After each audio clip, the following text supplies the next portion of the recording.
Salut la gang, mon nom c'est Benjamin. Aujourd'hui, je vais vous montrer comment faire un bar spin à la maison. Comme j'ai mentionné plus tôt, aujourd'hui, je vais vous montrer comment faire un bar spin. C'est quoi exactement un bar spin?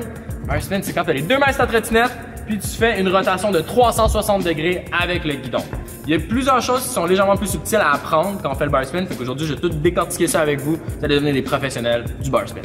Quand on commence à apprendre le bar spin, ce qui est important de comprendre, c'est qu'il y a plusieurs techniques qui ont l'air d'être plus approchables, que je pourrais dire. Par exemple, il y a beaucoup de jeunes qui vont commencer à faire ça, ou sinon même faire ça, sinon je vais faire ça.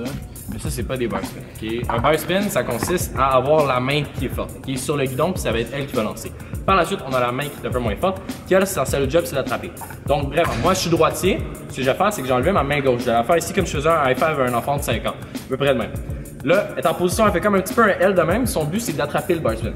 Par la suite, j'ai ma main droite que je place sur le guidon. J'aime ça à peu près avoir un doigt sur la partie de métal. Selon moi, ça a plus de grip, c'est plus efficace. Puis quand on fait un bar spin, on va être vraiment solide. Okay?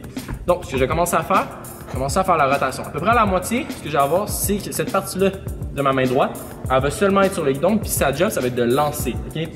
Là, ce qu'on va voir, c'est qu'on a ici, on a une grip, il n'y a pas de main dessus. Puis on a notre main vide ici. Donc là, ma seule job, c'est de lancer et ramener. Rapidement, ça va donner à peu près ça. Okay. Avant de se lancer sur le bar spin avec un bunny up, ça donne un jump sur le flat, je pense que c'est important de maîtriser la motion. Le corps fonctionne vraiment d'une façon, parce qu'il y a la mémoire musculaire, c'est nécessaire. Ce que je veux dire par là, c'est que le plus tu pratiques un truc, le plus tu vas avoir de facilité. Là, regarde-moi dans les yeux, regarde-moi dans les yeux. Regarde ce qu'on va faire. Okay. Je vais faire un bar spin, je vais fermer les yeux. Pourquoi je l'ai landé? C'est parce que j'ai dû le pratiquer à peu près un bon 4000 fois, si c'est pas plus. Fait que la première des choses, c'est que moi j'aime ça me placer sur le sol. En fait, ce que vous allez faire quand vous débutez à faire le bar spin, c'est que vous allez coller vos pieds sur le deck de la trottinette, comme ça. On veut pas qu'elle bouge, on veut qu'elle soit bien solide. On veut juste pratiquer à faire le mouvement. Là, une fois qu'on trouve que ça devient facile, ce qu'on peut commencer à faire, c'est mettre notre pied dans le ventre sur la trottinette et on va tirer. Là, vous voyez la position que je suis placé? Ce qu'on va faire, c'est la même chose, on va pratiquer des bar spins comme ça. Tant que vous l'avez pas comme ça, vous n'êtes pas prêt pour le bar spin. Ce qui va se passer sûrement, c'est que ça. Là, on va devoir recommencer la première étape. Tant qu'on n'a pas bien la première étape, on passe faire la deuxième. Okay? Et pour finir, la troisième étape, c'est le bunny up avec un bar spin. Donc, ce qu'on va faire, c'est qu'on va vraiment s'assurer d'avoir un bon gros jump. On veut sauter haut, on veut sauter fort, on veut se tenir solide. Okay? Tu vas être stiff durant ton bar spin. Pourquoi? Parce que c'est une manœuvre que si tu la rates, ça peut faire mal au dedans. Là, quand on a les deux premières parties, en fait, les deux premières étapes de pratique qui sont super down, puis là, qui sont bien solides, on est capable de lever notre guidon de même sur le plat, c'est le bar spin. Là, c'est l'heure d'attaquer le bunny up bar spin. Selon moi, je trouve que le bunny up bar spin, c'est-à-dire le jump qu'on fait, qu'on tire notre guidon, puis ensuite on le pousse, je trouve que c'est plus pratique de l'apprendre que simplement de faire un push up, c'est-à-dire juste lever les jambes et tirer le guidon. Okay? Deux techniques bien différentes.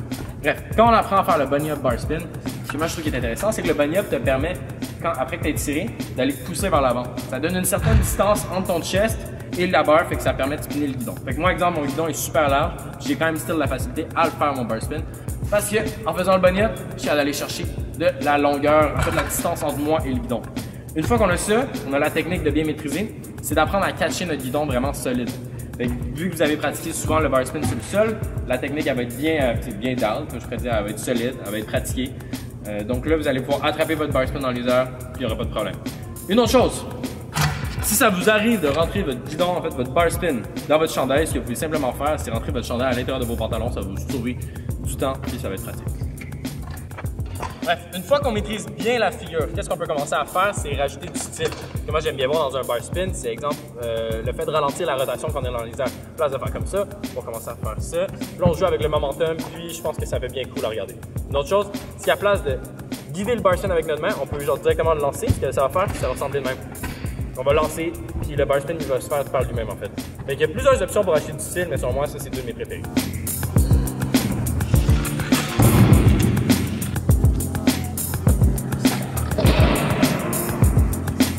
Une fois que tu gères bien des bar spins, que tu es capable de les contrôler, ce que tu peux commencer à faire, c'est rajouter des combinaisons.